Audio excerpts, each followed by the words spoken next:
যুদ্ধের মধ্যেই আন্তর্জাতিক বাজারে ফের লাফিয়ে বাড়ল তেলের দাম। ব্যারেল প্রতি অপরিশোধিত তেলের দাম $90 পার করে গিয়েছে। 2020 এপ্রিলের পর আন্তর্জাতিক বাজারে সবথেকে দামি অপরিশোধিত তেল। আন্তর্জাতিক বাজারে ব্যারেল প্রতি তেলের দাম ছুঁতে পারে $125।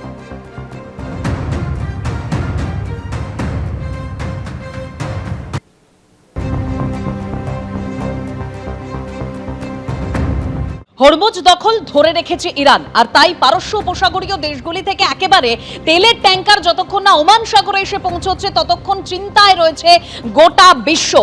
আর এই পরিস্থিতিতে তেল ও এলপিজির যোগান নিয়ে বাড়ছে আশঙ্কা।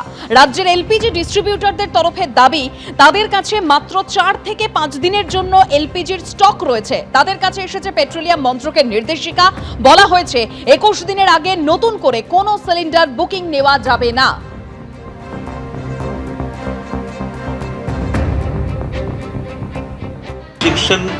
শুরু হয়ে গেছে, বড় বড় কাস্টমারদেরকে সাপ্লাই এখন আর দেওয়া হচ্ছে না। এইচপিসি বিপিসি সাপ্লাই বন্ধ হয়েছে, ইন্ডিয়ান অয়েলেরও হয়তো আজকালের মধ্যে বন্ধ করে। যুদ্ধ শুরুর পর আজ অষ্টম দিন পশ্চিম এশিয়ার পরিস্থিতি আরো ভয়াবহ আকার নিয়েছে। ইরানে লাগাতার ভারী বোমাবর্ষণ করছে আমেরিকা এবং ইসরায়েল। তেহরানের মেহরাবাদ আন্তর্জাতিক বিমানবন্দরে লাগাতার বোমাবর্ষণ।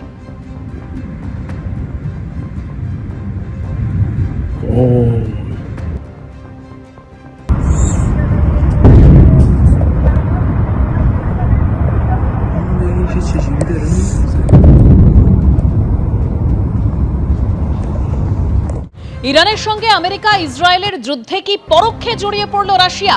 হোয়াইট হাউসের তরফে দাবি করা হচ্ছে যে ইরানকে গোয়েন্দা তথ্য দিয়ে হামলায় সাহায্য করছে পুতিন প্রশাসন। গোয়েন্দা তথ্য দিয়ে রাশিয়া যুদ্ধে সাহায্য করছে ইরানকে ওয়াশিংটন পোস্টের রিপোর্টে উল্লেখ করা হয়েছে। ধারাবাহিকভাবে আমেরিকা সম্পর্কে গোয়েন্দা তথ্য দিয়ে ইরানকে সাহায্য করছে রাশিয়া। ইরান যাতে নির্দিষ্ট লক্ষ্যে হামলা চালাতে পারে সেই লক্ষ্যেই এই সাহায্য, অভিযোগ আমেরিকার। যদিও ওয়াশিংটনে অবস্থিত রুশ দূতাবাসে এ নিয়ে কোনো প্রতিক্রিয়া পাওয়া যায়নি।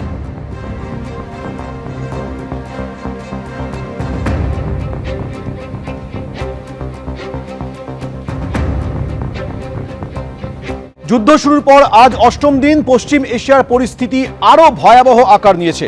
ইরানে লাগাতার ভারী বোমাবর্ষণ করছে আমেরিকা এবং ইসরায়েল। তেহরানের মেহরাবাদ আন্তর্জাতিক বিমানবন্দরে লাগাতার বোমাবর্ষণ।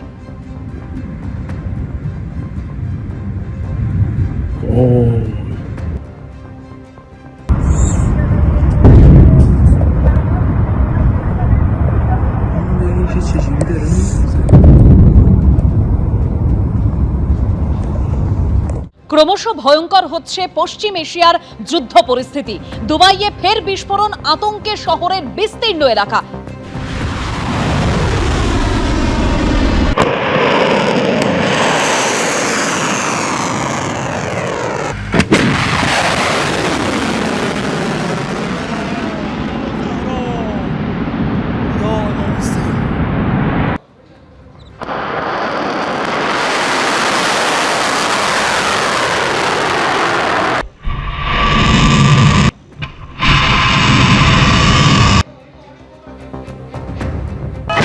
আমেরিকা ইসরায়েলের আক্রমণের প্রত্যাঘাত ইরানের। দুবাই এয়ারপোর্টে হামলা চালানো হয়।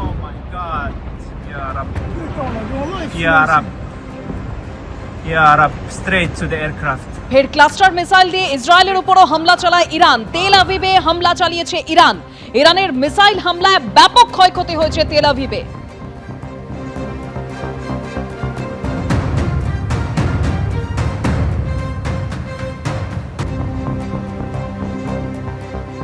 এদিকে ইরানের প্রেসিডেন্ট বলছেন যে প্রতিবেশী দেশগুলোর সঙ্গে আমাদের কোনো শত্রুতা নেই। হামলার জন্য প্রতিবেশী দেশগুলির কাছে আমরা ক্ষমা প্রার্থী। আমাদেরকে আক্রমণ না করলে আমরাও প্রতিবেশী দেশগুলিকে আক্রমণ করব না। পশ্চিম এশিয়ায় যুদ্ধ পরিস্থিতি নিয়ে এই বক্তব্য রেখেছেন ইরানের প্রেসিডেন্ট পেজেশকিয়ান।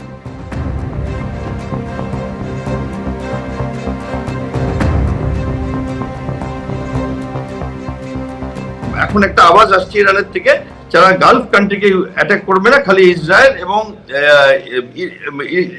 আমেরিকাকে অ্যাটাক করবে। এবং যদি এটা হয়ে থাকে যে ওনাদের প্রেসিডেন্ট, আপনি যেটা বলছেন নিশ্চয়ই এটা হয়েছে যে প্রেসিডেন্ট বলেছেন, তাহলে সেটা একটা অন্য দিগন্ত দিচ্ছে। তাহলে ইরান তাদের সমস্ত শক্তি এক জায়গায় করছে, একত্র করছে আমেরিকার জন্য। এবং ইরানের কিন্তু অনেক শক্তি ক্ষয় হয়েছে, কিন্তু জিদ এবং কিছু শক্তি মরণ কামার দেওয়ার জন্য এখনো অবশিষ্ট আছে, এবং সেখানে উদ্যম বা প্রতিঘাত করবার কোনো আমরা মানে দেখতে পাচ্ছি না যে তারা সারেন্ডার করে দেবে এরকম কিছু এক্ষুনি। এবিপি আনন্দ, এগিয়ে থাকে, এগিয়ে রাখে।